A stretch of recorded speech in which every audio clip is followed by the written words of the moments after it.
Classique Royalties FR pour vous servir et vous divertir.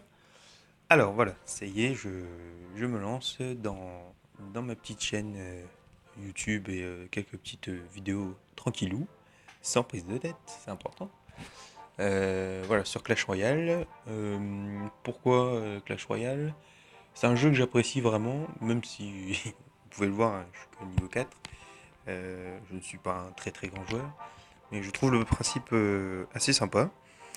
Et donc l'autre jour, en me trimballant un petit peu sur YouTube, je regardais les différents tutos et c'est vrai qu'il y a très peu de tutos où les gens démarrent sur des niveaux assez bas.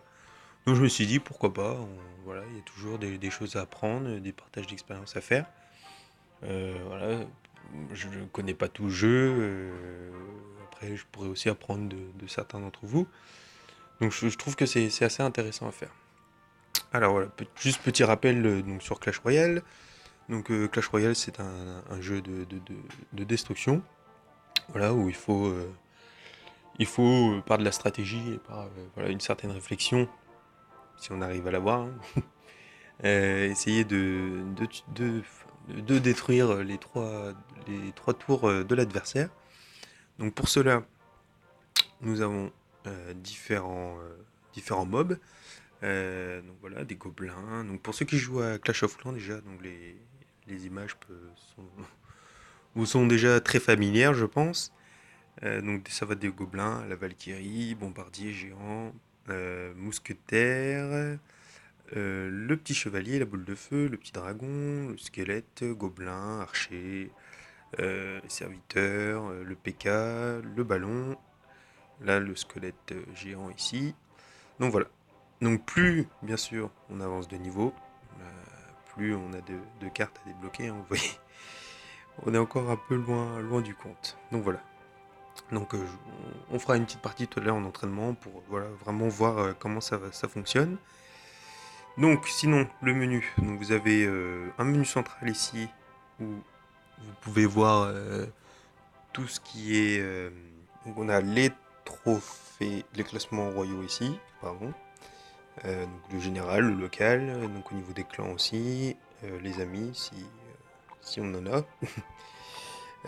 Donc le journal des activités, donc défense, attaque, victoire, un peu comme dans Clash of Clans. Les messages, donc de nouveaux contenus et de mise à jour.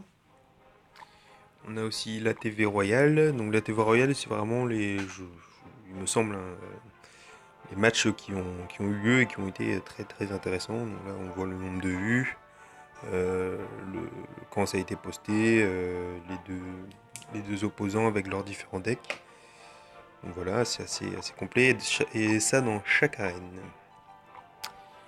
Et enfin, nous avons donc la petite rubrique succès. Donc voilà. Combien? 1, 2, 3, 4, 5, 6, 7, 8 succès à débloquer. Donc les succès, bien sûr, qui permettent d'obtenir des gemmes. Donc là, j'en ai plus beaucoup non plus. Alors voilà.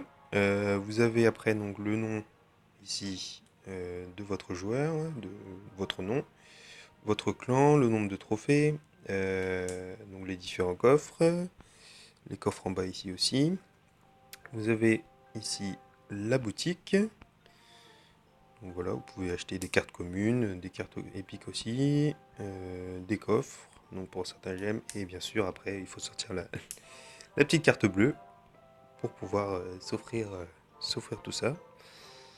Donc voilà, la rubrique deck, cartes, la rubrique principale, la rubrique clan. Donc voilà, vous pouvez regarder les différents clans qu'il y a, en créer un et en rechercher. Et enfin, la dernière rubrique, le tournoi, donc voilà, qui est disponible au niveau 8. Donc pas pour tout de suite. Donc Clash Royale se passe donc sur une, 2, 3, 4, 5, 6, 7, 8, 9 arènes pour le moment. Donc parce que d'après ce que j'ai vu, sur certaines mises à jour, il y a des arènes qui sont rajoutées et des cartes aussi. Donc ça laisse vraiment une durée de vie assez impressionnante et assez intéressante. Donc voilà, donc dans chaque arène, donc voilà, il faut une base de trophées. Donc voilà, pour que je puisse être dans l'arène 3, il faut que j'ai 800 ou plus de 800 ou plus de trophées, pardon. Donc voilà, il y a des cartes qui se débloquent aussi. Et voilà, donc les différentes arènes. Donc j'étais dans l'arène numéro 3, mais voilà, c'est le jeu, hein, il faut accepter. J'ai fait une petite série de défaites. Je crois que je dois être à une douzaine de défaites presque d'affilée sur une quinzaine de matchs, donc ça m'a tout de suite mis dedans. Donc il faut savoir que quand vous combattez contre un joueur, la victoire peut vous rapporter entre 29 et... Après ça dépend aussi de l'arène, mais en tout cas dans l'arène 2, entre 29 et 30, 31 trophées. Par contre, à l'inverse, si vous perdez, vous perdez les trophées. C'est logique. Donc voilà. Donc après, un des aspects principaux de ce jeu aussi, c'est tout ce qui est coffre. Donc vous avez les coffres, donc coffres à couronne et les coffres gratuits ici. Eux ne changent pas, en tout cas pour l'instant ne changent pas. Donc là vous voyez mon coffre à couronne va être disponible dans 12 heures et mon coffre gratuit dans 2 heures et 15 minutes. Donc ces deux coffres là, le coffre à couronne en fait c'est à chaque fois que vous combattez contre un joueur et que vous gagnez un peu comme des étoiles, mais sauf que là c'est des couronnes. Donc si vous réussissez à détruire les 3 tours, c'est 3 couronnes. Si vous réussissez à tuer 2 tours, c'est 2 couronnes, etc., etc. Donc voilà, donc voilà. Dès que les 12 heures sont passées, il faut remplir la jauge du coffre à couronne sur 10 couronnes. Une fois que vous avez vos 10 couronnes, vous avez un coffre et vous pouvez ouvrir ce coffre. Bon, les coffres gratuits, voilà, ils ont le nom parle d'eux-mêmes, donc ici pas besoin de gagner ou de perdre. Je me demande, c'est pas tous les 24 heures. Voilà, on a 2 coffres gratuits, donc avec des cartes communes et des cartes épiques. Donc, et en bas, ça c'est les coffres que vous gagnez après chaque combat. Donc là c'est des coffres communs, hein, ils sont, voilà, donc vous voyez c'est des coffres qui s'ouvrent tous les 3 heures. Donc là j'en ai un qui va s'ouvrir dans 35 minutes à peu près. Donc voilà, on peut en avoir des communs et des coffres en or aussi pour les plus chanceux. Voilà. Vous voyez là, info coffre et dons, donc vous voyez dans la fosse aux eaux, donc 14 coffres d'or ici, là on en a 27 ici, les super coffres ici. Donc voilà, ça fait vraiment rêver. Voilà, donc ça c'est vraiment la base de la base. Alors maintenant, tout ce qui est au niveau des cartes, donc on a les cartes communes. Euh, donc le bombardier, le chevalier, qu'est-ce qu'on a encore en petite carte commune? Le squelette, les différents gobelins aussi. Donc ces cartes-là vont faire la base de votre jeu. Donc c'est les cartes que vous avez en fait au début du jeu. Et après c'est à vous en fait de former votre deck par rapport à la façon dont vous voulez jouer. Parce qu'il y a différentes façons de jouer.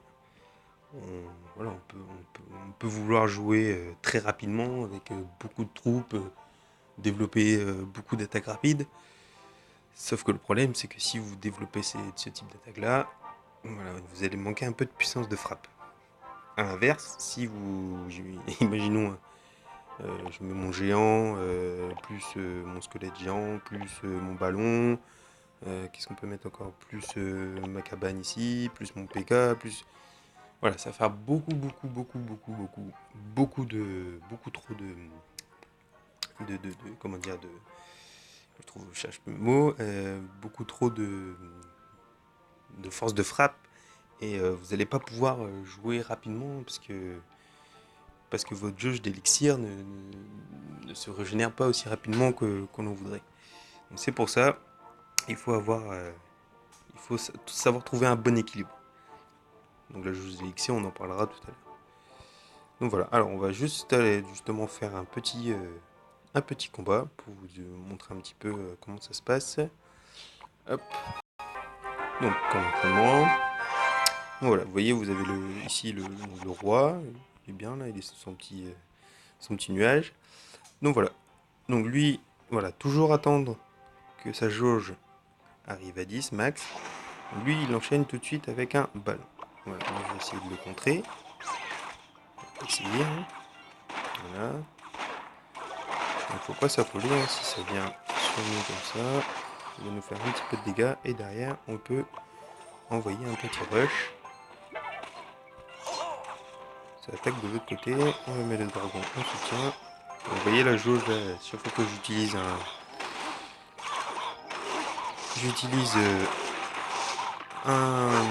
une carte.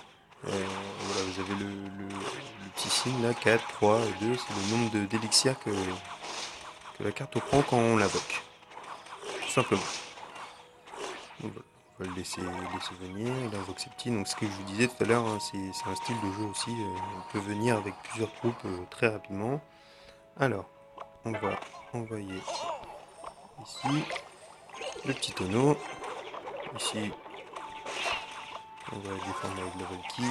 Voilà, boum. Donc là, on a aussi à détruire un tour. Du coup, ça veut dire qu'on a un point de spawn qui va être beaucoup plus proche et on va pouvoir lui mettre la pression tout doucement. Et ça, c'est assez sympa, mais faut pas s'enflammer non plus. Parce que voilà, vous voyez, lui, du coup, il va essayer de m'attaquer ici. On va essayer de lui envoyer une petite boule de feu. Ça va le calmer un petit peu.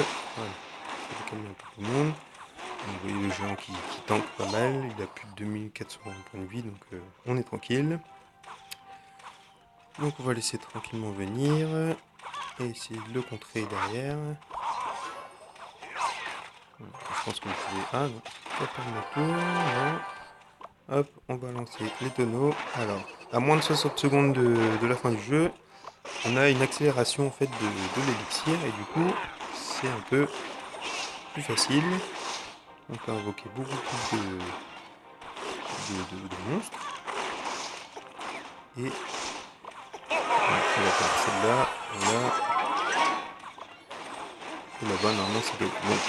Donc dès que vous arrivez à tuer le roi, voilà, vous remportez la partie, même s'il lui restait encore une tour à côté. Donc voilà. Donc on a quand même laissé une petite tour. Mais voilà, vraiment le but, c'est vraiment pas de s'affoler. C'est une erreur que moi je faisais quand j'ai commencé il n'y a pas très longtemps. J'avais tendance à m'affoler quand mes lignes étaient percées. Non, justement, c'est là où il faut savoir réfléchir et essayer de réagir au maximum. Moi j'ai une compo, on va en parler. Euh, voilà, j'essaie vraiment d'avoir mon tank. J'ai essayé le squelette géant, mais il ne pesait pas parce que en fait le squelette géant, par rapport au géant, lui dès qu'il y a un adversaire, il s'arrête pour essayer de le défendre. Alors que le géant, non, lui ce qu'il veut, c'est détruire. Donc, du coup, si vous êtes en phase offensive, voilà, vous avez rechargé votre élixir, vous êtes tout content et vous voulez lancer une contre-attaque. Et malheureusement, je sais pas, votre adversaire envoie, je sais pas moi, un PK. Et ben le squelette géant va essayer de taper le PK alors que vous, ce que vous voulez, c'est essayer d'avoir une tour ou d'avancer ou de progresser. Donc, du coup, je suis resté vraiment sur le géant. Et derrière, toujours du support. Du support. Parce que c'est vrai que le géant est assez lent. Donc généralement, je mets le petit dragon au-dessus. Voilà, qui permet de nettoyer un peu la zone autour de lui. Et voilà, c'est ce que j'utilise au maximum. Après, pour me défendre, ma Valky, après, voilà, vous me direz si c'est un mauvais choix de ma part, mais c'est vrai que la Valky, vu elle tourne autour d'elle-même, elle a une capacité de zone qui est assez importante, donc du coup, je la mets vraiment en position défensive. Bon, après, voilà, si elle arrive à tuer son adversaire, elle remonte aussi, mais vraiment, je l'utilise vraiment en dernière nécessité.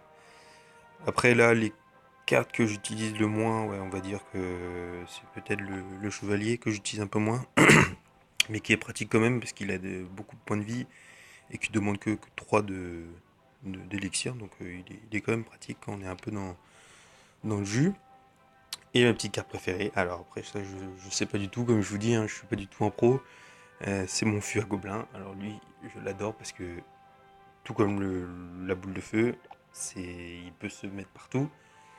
Donc si vraiment vous êtes en difficulté et qu'il vous reste une infime, l'adversaire lui reste juste un tout petit peu de points de vie là sur sa tour, vous lancez votre feu à gobelin, bam, c'est fini. Et en plus ils font des dégâts. C'est ça qui est quand même assez impressionnant. On regarde les infos, tac, on n'a pas les... Si on reste appuyé, même pas, on n'a pas, c'est bizarre ça. Vous me direz si vous arrivez à voir. C'est bizarre. Et du coup, ils arrivent à. Voilà, ils sont trois et ils arrivent à détruire la tour. Et du coup, vous avez un coin de spawn qui est beaucoup plus haut et vous enlevez un petit peu de pression. Donc voilà, c'est pour cette première vidéo. Voilà, ça sera tout sur les différentes bases. Voilà, j'espère avoir été le plus complet possible. Si j'ai oublié deux, trois choses, rappelez-le moi. Hein, c'est toujours sympa. Voilà, moi, je vous souhaite une bonne journée ou une bonne soirée et n'oubliez pas de suivre donc sur Twitter CRRoyaltiesFR. Alors donc le arrobase c'est majuscule CRRoyaltiesFR sur YouTube aussi et voilà. Je vous embrasse, portez-vous bien.